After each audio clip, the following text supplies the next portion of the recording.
Birdfy sent me their Pro Perch adapter to see what I thought of it and do a review. So if you have a Birdfy Smart Feeder and you want to attract more than just seed-eating birds, you can simply pop off the original perch and plug in the Pro Perch. It's as simple as that.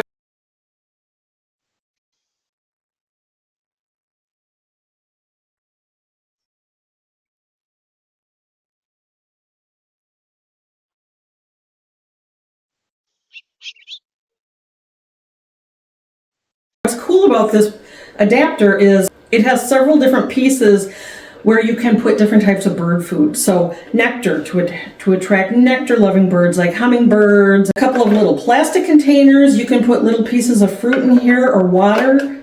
Here's another one. And then this is also a fruit feeder. So you can put an orange in there, or orange slices, or maybe a couple slices of apple. Just about anything. Birds love fruit. You can continue to have seed for the seed-eating birds, but then also attract more birds with the Pro Perch. I love this. I highly recommend the Pro Perch by Birdfy.